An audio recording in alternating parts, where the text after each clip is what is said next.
আসসালামু আলাইকুম। আমাদের গরুর গোবরগুলো আমরা ফসলি জমিতে জৈব সার হিসেবে ব্যবহার করে থাকি।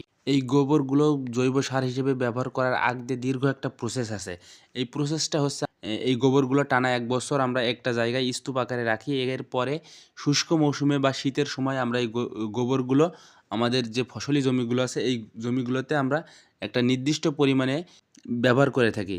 গোবরের সারগুলো ব্যবহার করাতে বিশেষ কিছু উপকার হয়। এই উপকারগুলো হচ্ছে জমির উর্বরতা বৃদ্ধি পায় প্রাকৃতিকভাবে।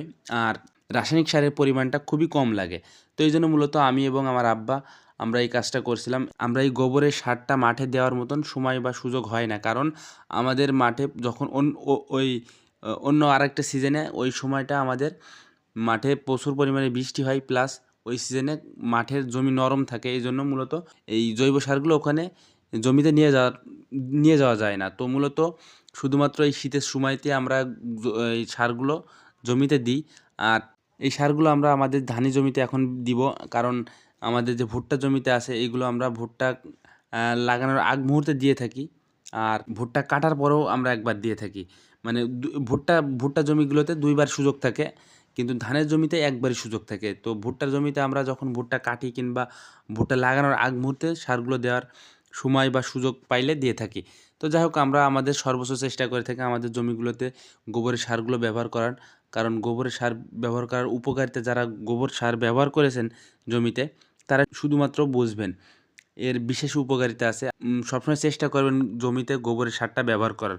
যে উর্বরতা এটা নষ্ট হয়ে যাচ্ছে, তো আমরা সর্বোচ্চ চেষ্টা করব আমাদের জমিতে রাসায়নিক সারের ব্যবহারটা কমিয়ে আমরা সর্বোচ্চ চেষ্টা করব যে আমাদের জমিগুলোতে জৈব সারের ব্যবহারটা বৃদ্ধিকরণ। তো এটা মূলত একটা পরিমাপ আছে প্রতি বিঘা জমিতে ৫০০ কেজি গোবরের সার। তো আনুমানিক আমরা চেষ্টা করি আমাদের সর্বোচ্চ দিয়ে চেষ্টা করি আমরা বেশি দেওয়ার। কারণ বেশি দিতে পারলে ফসলটা ভালো হয়। কিন্তু এই ক্ষেত্রে কাঁচা গোবরটা দিলে ধানের ক্ষতি হয়।